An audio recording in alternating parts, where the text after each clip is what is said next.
7 देशों में जा चुकी हूँ, हिंदुस्तान के 17 राज्यों में जा चुकी हूँ। दुनिया तारीफ करती है, नो डाउट अच्छा लगता है, लेकिन जब अपनी मिट्टी की खुशबू, जब अपनी मिट्टी आपको वो सम्मान देती है तो उसका एक अलग ही मज़ा होता है। बाजूर मेरा पैतृक गांव है, मैं बाजूर की रहने वाली हूँ, उदयपुर मेरा जन्म स्थान है जी। तो बहुत अच्छा लगता है कि इस यहाँ बाजौर में दो ही चीज प्रसिद्ध है, एक प्रेम सिंह बाजौर, एक जादूगर बाजौर। ऐसा करने वाला हूँ मैं, ये है कि आखिर आपके सपनों का राजकुमार कैसा होगा? सपने मेरे जो हैं वो मेरी समाज को लेकर हैं, दुनिया को लेकर है। तो मेरे सपनों का राजकुमार कैसा होगा, कभी गहराई से इस बारे में कभी सोचा नहीं है, लेकिन हाँ एक ही बात कहूंगी, इतनी दुनिया जो भी जादू देख करके जाता है ना, उनके दिलों पर आप राज करती है। मैं तो हर एक पे राज करती हूँ बचपन से। लेकिन हाँ अगर इस बात को कहते हैं तो मैं एक ही बात कहूंगी कि सादगी उसमें पहले हो, क्योंकि मेरा ये मानना है कि बाकी सब चीजें आप सिखा सकते हो पर सादगी जो है ना वो सिखाई नहीं जाती। बिल्कुल। तो मुझे लगता है अगर आप में अगर सादगी है तो आप हर एक सादगी वाला इंसान यहाँ पे ट्राई नहीं कर सकता। और नहीं मैं इस रूप में बैठी हूँ यहाँ पर, actually I am busy in my shows, मेरे लाइफ में कुछ ड्रीम्स है तो I am working on that. हो सकता है अगला शो उन्हीं युवाओं का एक तरह से कैसे सैलाब उमड़ पड़े कि हाँ आंचल की अगर पसंद यही अच्छा, है मतलब तो ट्राई करना चाह रहे हैं आप मुझ पे? अगले शो में हो सकता है आप सारी भीड़ वही मिले, क्या पता, कोशिश करके देख लीजिए। सबको अपने अपने जो भी कॉन्फिडेंटली आ रहे हैं कि भाई क्या पता आंचल के ऊपर जादू चलाना। चलिए चलते चलते रहनुमाओं की अदाओं पर फिदा है दुनिया, इस बहकती हुई दुनिया को संभालो यारो, कैसे आकाश में सुराख हो नहीं सकता, एक पत्थर तो तबीयत से उछालो यारो। तो ये पत्थर उछाला है जादूगर आंचल ने, जो कि देश विदेश में 15,000 से अधिक शो कर चुकी है। ऐसी जादूगर सीकर की सरजमी पर पधारी है। सबसे पहले आपका स्वागत है, अभिनंदन है। Thank you so much sir, thank you. Aanchal ये बताइएगा कि वो कौन सा दौर था, कौन सा समय था जब पहली बार आपको लगा कि आप जादू कर सकती हैं, और क्या वास्तव में जादू होता है? जब मैं जादूगर बनी मेरी उम्र 4.5 साल की थी, जब मैंने अपना पहला स्टेज शो किया। तो आप ये तो नहीं कह सकते कि मुझे लगा होगा कि 4.5 साल का बच्चा कुछ नहीं जानता। तो मेरे पिताजी को लगा कि मैं जादू कर सकती हूँ, उन्होंने मेरी प्रतिभा को पहचाना और मुझे बढ़ाया। और रही बात जादू क्या होता है, तो मैं अक्सर बोलती हूँ कि जो समझ में नहीं आया वही जादू है। अच्छा, जादू कला है या विज्ञान है? दोनों है। जादू एक ऐसी कला है जिसमें कई कलाओं का समावेश है, जिसमें विज्ञान भी है, तो हाथ के चालाकी भी है, लाइट साउंड का इफेक्ट भी है, तो हमारा बोलने का तरीका भी है, मिस डायरेक्शन भी है, तो फिर स्पीड भी है। तो कई सारी कलाओं का समावेश को मिला के जादू कहलाता है। अच्छा, आपने पूरे सीकर पर जादू कर दिया है, लगभग आपको 20-25 दिन तो हो गए जी। आज हमारा यहाँ पे 22वां दिन है। ठीक है। कभी ऐसा भी हुआ कि किसी जादूगर ने आप पर जादू कर दिया? मेरे ऊपर जादू जब चलता है हर उस शख्स का चलता है जो समाज के लिए कुछ अच्छा करता है, जिसकी जिंदगी प्रेरणास्पद है, जिससे मुझे इंस्पिरेशन मिलती है, फिर वो कोई भी फील्ड की हो, कोई भी इंसान हो, मैं हर उस बंदे की फैन हो जाती हूँ। हमने एक जादू देखा आपका, और वो ऐसा था जिसमें लगभग 100 तालों में आपको बंद कर दिया जाता है, और फिर लगभग 100 फीट की ऊंचाई पर उस बॉक्स को ले जाया जाता है, और एक घास जिसके आग लगा दी जाती है। ऐसा लगता है जैसे होलिका जल रही है, लेकिन आप बिल्कुल बिंदास तरीके से निकल कर आती है। ये कैसे संभव है?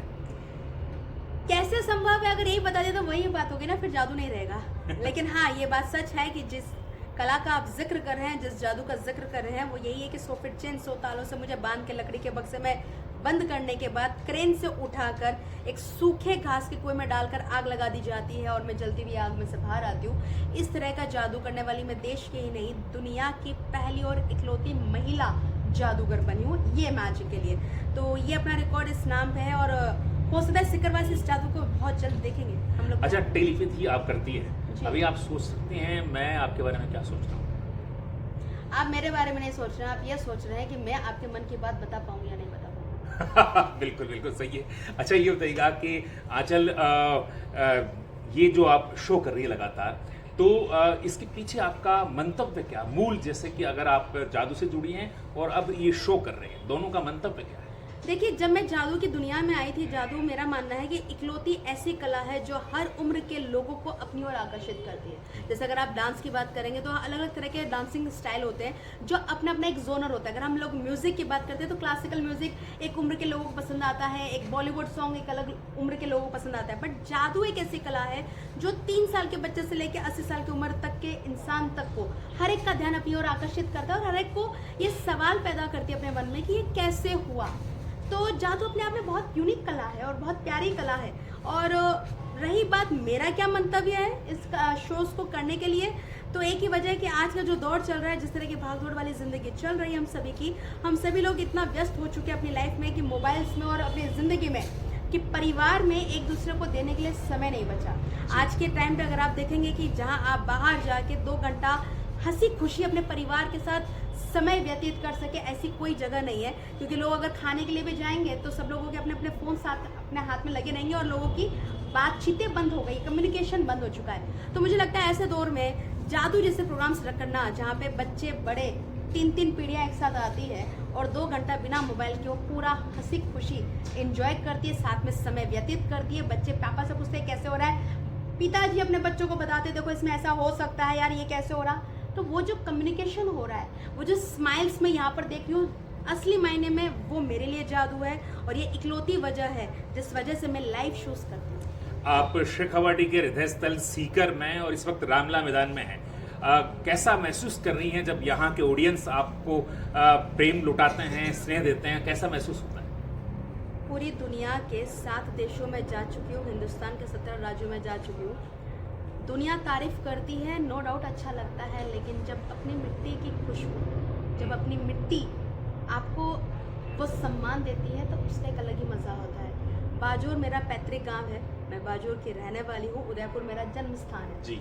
तो बहुत अच्छा लगता है कि इस यहाँ बाजोर में 2 ही चीज प्रसिद्ध है, एक प्रेम सिंह बाजोर, एक जादूगर बाजोर। नहीं ऐसा नहीं है, बाजोर में हमारे बेरे वाले बालाजी का मंदिर बन रहा है, अच्छा, जग प्रसिद्ध बनने वाला है और उनके उस मंदिर के नाम से बाजोर जाना चाहेगा, जो काफी खूबसूरत दर्शनीय स्थल बनने वाला है। अच्छा, जो लोग अभी तक आए नहीं है ये समझ रहे हैं कि यार कोई होगा जादूगर, लेकिन उनको क्या कहना चाहेंगे जो अभी केवल कयास लगा रहे हैं, अपने घर बैठे हुए हैं, सोच रहे हैं, मन बना रहे हैं, और कोई जाकर कह देता है तब तो जरूर मन बन रहा है, लेकिन अभी तक पुआ की स्थिति में, उनके लिए आप क्या कहना चाहेंगे? 2 वजह होती है आज के टाइम पे लोगों के जादू न देखने की। पहली वजह ये कि ये जादू क्या होता है, जादू केवल बच्चों का खेल है, जादू थोड़ा ऐसा कुछ होता है। दूसरा ये कि वास्तविकता में भी कई लोगों को लगता है कि यार व्यस्तता चल रही हो, तो उनको जब जो टाइम मिलता है वो सोचते हैं कि नहीं यार ये टाइम अब हम आराम के लिए निकालें। तो देखिए, दोनों बातों के लिए कहूँगी कि मैजिक सीकर एक शिक्षा नगरी है, यहाँ पे स्टूडेंट्स बहुत ज़्यादा हैं। सीकर में आने के पीछे 2 कारण थे। पहला कारण क्योंकि मैं बाजोर की हूँ तो अपने लोगों में आना, वो मेरा फर्स्ट रीज़न था। सेकंड रीज़न, बोर्ड की परीक्षा आ रही है, सभी के एग्जाम्स आ रहे हैं। अगर हम तनावपूर्ण में, क्योंकि मैंने मास्टर्स किया है साइकोलॉजी में, टॉपर रही हूँ, तो मनोविज्ञान की दृष्टि से अगर हम देखते हैं तो अगर तनाव की स्थिति में अगर आप कोई भी परफॉर्मेंस करते हैं तो कभी भी आप अपना बेस्ट नहीं दे पाएंगे, हमेशा कहीं ना कोई कमी रह जाती है। तो एग्जाम से पहले ये लाने के पीछे रीज़न हमारा यही था कि आप एकदम बिंदास हो जाएं, माइंड फ्रेश हो जाए आपका, माइंडफुलनेस के साथ में आप अपने एग्जाम्स को परफॉर्म कर सके, अपने एग्जामिनेशंस दे सके और अच्छा से स्कोर कर सके। तो मैं यही कहना चाहूँगी जो लोग देख रहे हैं मुझे इस वीडियो के माध्यम से, अगर आपने अभी तक हमारा शो नहीं देखा है तो किसका इंतजार कर रहे हैं। हम लोग ज़्यादा समय के लिए नहीं है, जल्दी से आ जाइए रामलीला मैदान में।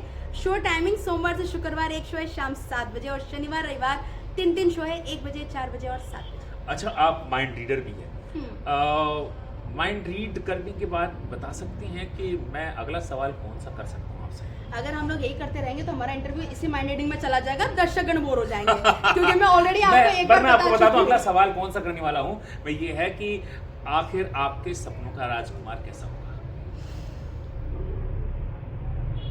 सपने मेरे जो हैं वो मेरी समाज को लेकर हैं, दुनिया को लेकर है। तो मेरे सपनों का राजकुमार कैसा होगा, कभी गहराई से इस बारे में कभी सोचा नहीं है, लेकिन हाँ एक ही बात कहूँगी, इतनी दुनिया जो भी जादू देख करके जाता है ना, उनके दिलों पर आप राज करती है। मैं तो हर एक पे राज करती हूँ बचपन से। लेकिन हाँ, अगर इस बात को कहते हैं तो मैं एक ही बात कहूँगी कि सादगी उसमें पहले हो, क्योंकि मेरा ये मानना है कि बाकी सब चीज़ें आप सिखा सकते हो पर सादगी जो है ना वो सिखाई नहीं जाती। बिल्कुल। तो मुझे लगता है अगर सादगी है तो आप हर एक सादगी वाला इंसान यहाँ पे ट्राई नहीं कर सकता, और नहीं मैं इस रूप में बैठी हूँ यहाँ पर। Actually I am busy in my shows, मेरे लाइफ में कुछ ड्रीम्स है तो आई एम वर्किंग ऑन कि दैट। हो सकता है अगला शो उन्हीं युवाओं का एक तरह से कैसे सैलाब उमड़ पड़े कि हाँ आंचल की अगर पसंद यही अच्छा, है मतलब तो try करना definitely चाह रहे हैं आप मुझ कि पे? अगले ठीक शो है। में हो सकता है आप सारी भीड़ वही मिले। क्या पता, कोशिश करके देख लीजिए। सबको अपने अपने जो भी कॉन्फिडेंटली आ रहे हैं कि भाई क्या पता आंचल के ऊपर जादू चलाना हो चलिए तो try चलते करें। चलते कोई अंतिम संदेश रह गया जो बात हमारे साक्षात्कार में। बिल्कुल, मैं यही बात कहना चाहूंगी, जो भी लोग मुझे देख रहे हैं, दो बातें। पहली, अभिभावकों से, जितने भी पेरेंट्स यहाँ पर देख रहे हैं, कल ही मेरे पास में एक ऐसे पेरेंट लेकर आए थे जिनका बच्चा थोड़ा सा मेंटली डिस्टर्ब हो चुका है एंड मैंने उसके पीछे रीजन जानने की कोशिश की। खैर नो डाउट क्लियर एग्जाम नहीं हो पाया, पर जितना मैं समझ पाई वो ये था कि उस बच्चे के ऊपर, जो कि बहुत इंटेलिजेंट बच्चा था, पर उसके ऊपर सरकारी नौकरी के लिए पढ़ाई का जो दबाव दिया गया है, उस वजह से वो वैसा भी नहीं रहा जैसा वो था। वो बच्चा ऐसा था जो एक आध नंबर से मिस कर रहा था। मैं ये नहीं कह रही हूँ कि आप पढ़ाई मत करो, मेरी बात समझिएगा, मुझे गलत मत समझिएगा। यहाँ पर मेरा वजह यही है, हर बच्चा एक विभिन्न प्रतिभा के साथ जन्म लेता है।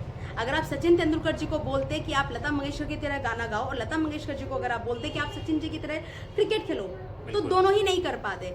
तो प्लीज, हमारे राजस्थान में ये सबसे बड़ा मुझे माइनस पॉइंट लगता है कि हमें लगता है, मैं ये नहीं कह रहा हूँ, मैं फिर कहूंगी, हाथ जोड़ के अगर मेरी बात का बुरा लगता है तो मैं पहले क्षमा चाह रही हूँ, लेकिन ये बात मेरे दिल की है कि कभी भी अपने बच्चों पर अपने फैसले मत थोपिए, अपनी इच्छाएं मत थोपिए। बच्चों को गाइड करिए, वो क्या बनना चाहते हैं, उन्हें सपोर्ट करिए, उन्हें आसमान दीजिए।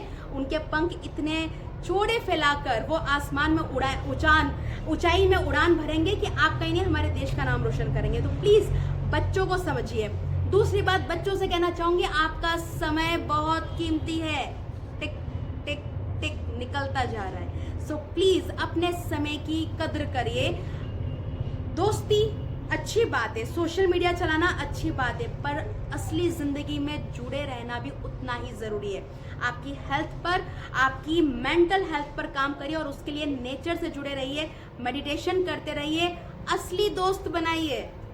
फेसबुक वाले दोस्त नहीं आएंगे जब आपको जरूरत होगी, आपका अपना ही कोई आएगा। तो मैं कहूंगी फेसबुक के साथ साथ में अपने जो रियल लाइफ के जो फ्रेंड्स उनको बनाते रहिए, जिंदगी में लक्ष्य बनाइए। जो भी करना है, जिस भी फील्ड में आपके पैशन को आप अपना गोल बना लिए और लाइफ में ऐसा मुकाम आप हासिल करेंगे, तो जो भी आप करें उसमें अपना 100% दीजिए और हमारे देश का नाम रोशन कीजिए। बहुत बहुत धन्यवाद, आपने हमको समय दिया। और अंत में कहना चाहूंगा, हजारों साल नरगिस अपनी बेनूरी पे रोती है, बड़ी मुश्किल से होता है चमन कोई दीदावर पैदा। Thank you so much sir, बड़ा अच्छा लगा सुन के, धन्यवाद।